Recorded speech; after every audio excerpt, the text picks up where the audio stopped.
Good evening, visitors. Welcome to the Australian War Memorial's Last Post ceremony.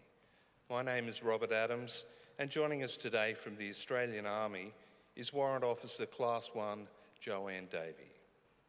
This evening we are honoured to acknowledge His Excellency Dr. Jean-Baptiste Jean Villemer, Ambassador of France to Vanuatu and the Solomon Islands, and the accompanying delegation.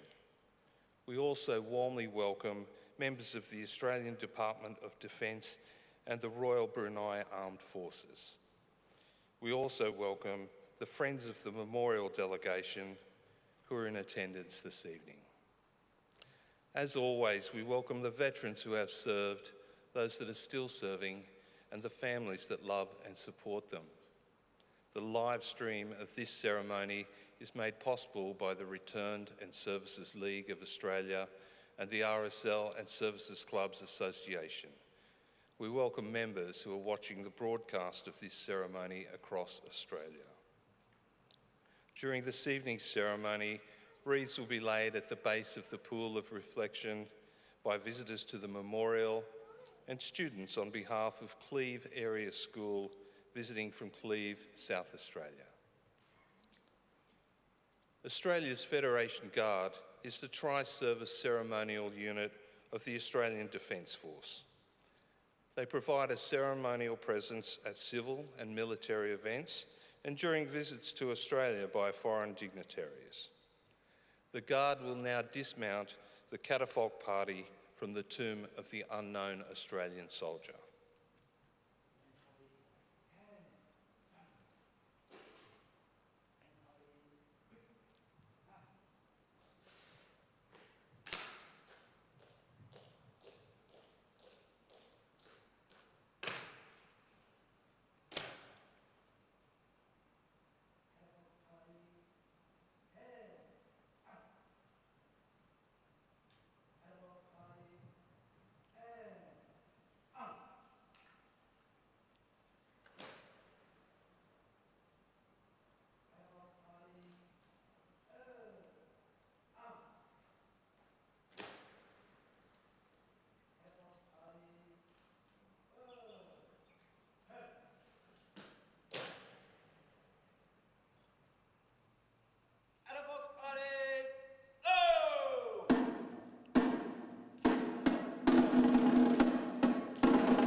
If you are able, I invite you to please stand and join in singing the national anthem.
Visitors who are able to be seated, you may now do so.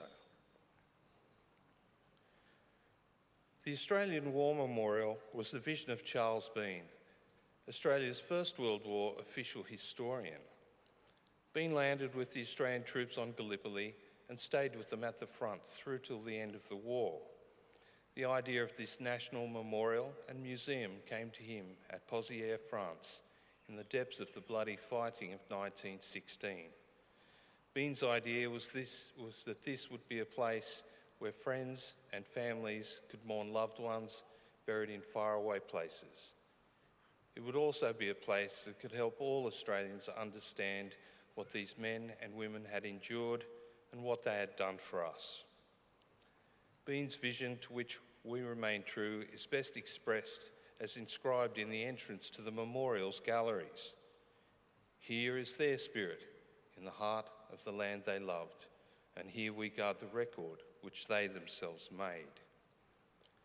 Tonight we'll read the story behind just one of those on the Roll of Honour, which lists the names of more than 103,000 men and women who have given their lives for us in war and on operations over more than a century.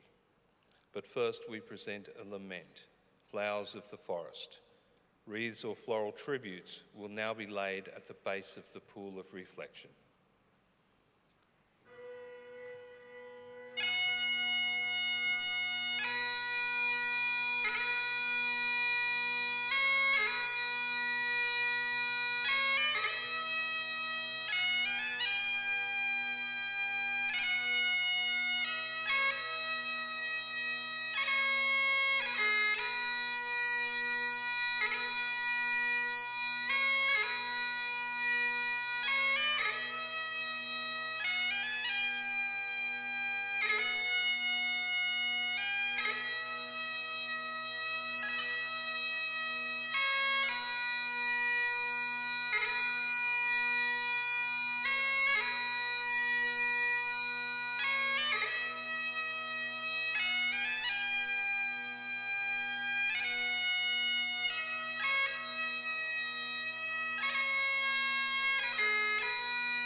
Today we remember and pay tribute to air mechanic James Munro.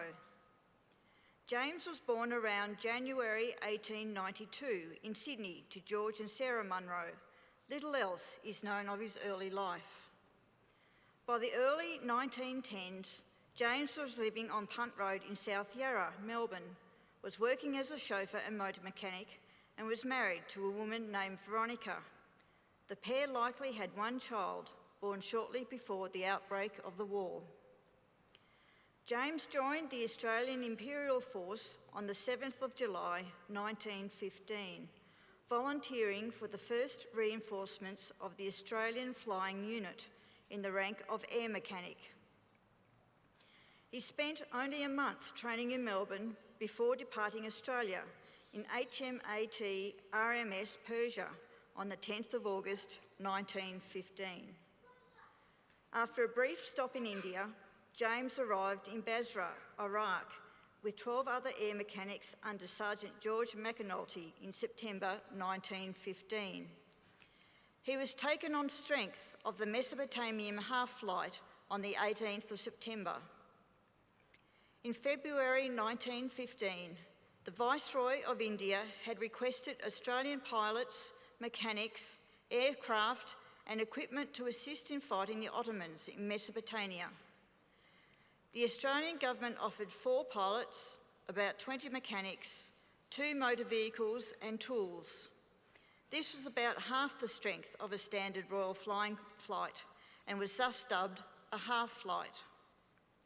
The half-flight, along with the 6th Division of the Indian Expeditionary Force, were involved in the Tigris campaign, an attempt to capture Baghdad and force the withdrawal of the Ottoman army from the region.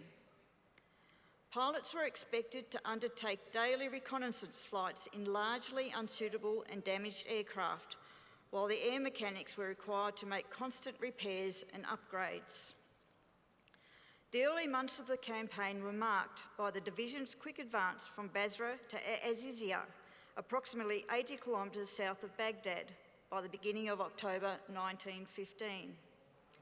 The advance was facilitated by the successful capture of the city of Kut El Amara in late September, with air assistance provided by the pilots of the Australian Flying Squadron.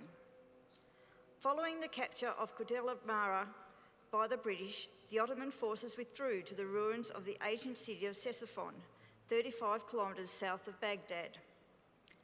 Buoyed by intelligence reports suggesting the Ottoman army had no reserves at Baghdad, the 6th Division prepared to assault Ctesiphon at the end of November, supported by half-flight.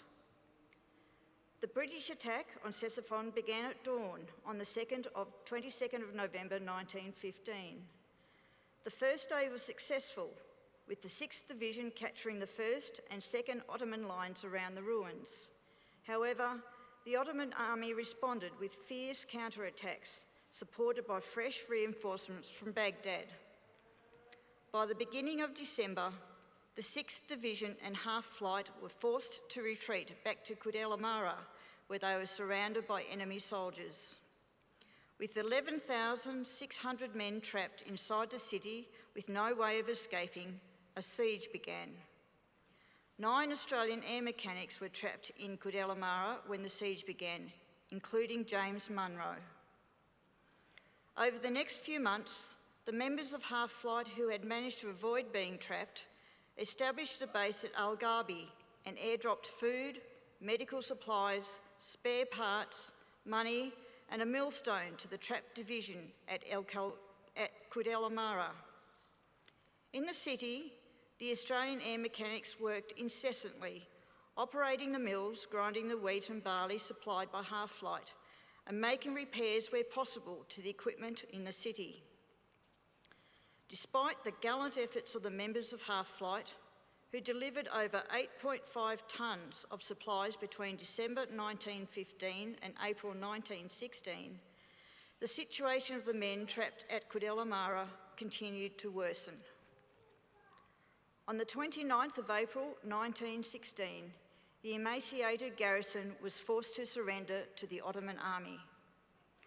Thousands of sick and starving troops were taken prisoner and began the 1,700-kilometre march from Guadalmara to Anatolia, Turkey. The men were tied together, robbed of their clothing, boots and personal possessions, and harassed by hostile Bedouin tribes along the march. Medical assistance, rations and water were limited, and thousands died of dysentery, malaria, ulcerated feet and exposure. Of the 9 Australian air mechanics who were captured at Guadalmara, only 2 survived to reach the main prison camp in Anatolia. James survived the march through Iraq, but was suffering severely from dysentery and an untreated abscess in his throat by the time the prisoners of war reached Adana in the south of Turkey. James was hospitalised at Nisbon, where he succumbed to his illness on the 13th of October 1916. He was 23 years old. James was reportedly buried at the Prisoner of War Cemetery in Adana. In 1927, as part of efforts to consolidate the graves of Australian prisoners of war across Turkey and the Middle East, his remains were exhumed and taken to the Baghdad Northgate War Cemetery for reburial. His name is also listed on the Roll of Honour on my right, amongst almost 62,000 Australians who died while serving in the First World War. A photograph of his headstone is displayed today by the Pool of Reflection. This is but one of the many stories of service and sacrifice told here at the Australian War Memorial. We now remember air mechanic James Munro, who gave his life for us, for our freedoms, and in the hope of a better world.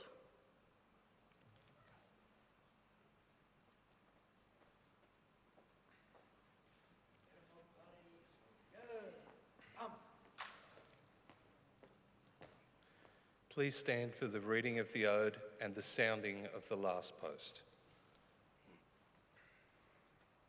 They shall grow not old as we the left grow old. Age shall not weary them, nor the years condemn. At the going down of the sun and in the morning, we will remember them. We will remember them. Catafalque Party and arms.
Lest we forget.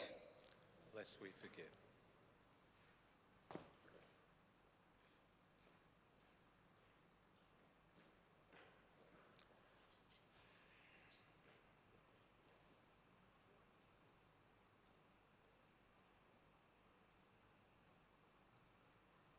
Catafalque Party was turn. Catafalque Party pick up.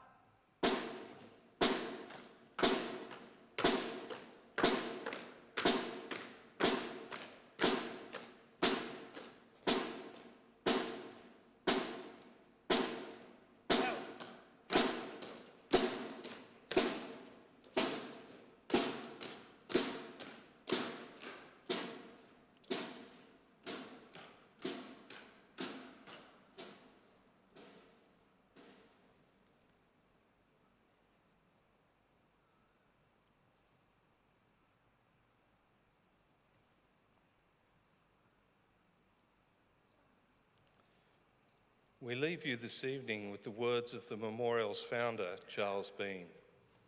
Many a man lying out there at Poziere or in the low scrub at Gallipoli with his poor, tired senses barely working through the fever of his brain has thought in his last moments, well, it's over. But in Australia, they will be proud of this. Ladies and gentlemen, girls and boys, that concludes the last post ceremony. On behalf of the Director, staff and volunteers, thank you for visiting the Australian War Memorial today and for your continued support during the Memorial's development project. We wish you all a very pleasant evening.